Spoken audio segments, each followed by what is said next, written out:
அது என்னென்ன வரும்னு பாத்தீங்கன்னா உங்களுக்கு இந்த 9 கோழி கிரில் மிஷின் சரியா அந்த ஹைட் பாத்துக்கோங்க எல்லாமே இந்த ஹைட்ல போட்டு வந்துட்டு 26 ரூபா 27 ரூபா சொல்லுவாங்க இந்த ஹைட்ல வரும் ஏன்னா கீழே வந்துட்டு இது கம்மியா வரும்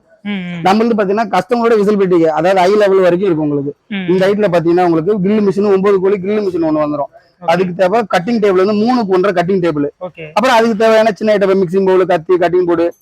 ட்ரே டாங்கு அந்த சிசரு லைட்ரு எல்லாமே ஒரு 10 பொருள் சேர்த்து பாத்தீங்கன்னாலே வெறும் 32,850 ரூபாய் மட்டும்தானே இது எங்க வேணா இங்கேன்னு இல்லை நீ சென்னையில தமிழ்நாட்டுல எங்க வேணா நீ விசாரிச்சுட்டு வந்து எடுத்துக்கோ ஓப்பன் சேலஞ்சா பண்ணி தரேன் ஏன் குவாலிட்டியில சரியா இதுலயே வந்துட்டு 20,000 ரூபாய்க்கு கூட எல்லாம் கிரில் மிஷின் இருக்கு அதெல்லாம் தருவான் இந்த அளவுக்கு குவாலிட்டி இருக்குமா இந்த கம்பி ஆமா இந்த கம்பி எல்லாம் பாத்தீங்கன்னா செக் பண்ணி பார்த்து நீங்க எடுங்க நேரம் வந்து பாத்துக்கோ நீங்க ஒரு போட்டோ எடுத்துக்கோங்க எப்ப இந்த இதெல்லாம் அரேபியன் கில்ஸ் இந்த இதெல்லாமே இது நாங்க அந்த பிராண்டு இந்த இது வந்து இது கூட கம்மி எவனுமே தரைய மாட்டேன் நீங்க எங்க விசாரிச்சு பாத்துக்கோ கிரில் மிஷின் ஐட்டம் பாத்தீங்கன்னா வெறும் 32,850 ரூபாய் மட்டும்தான் இந்த 10 பொருள் சேர்த்து உங்களுக்கு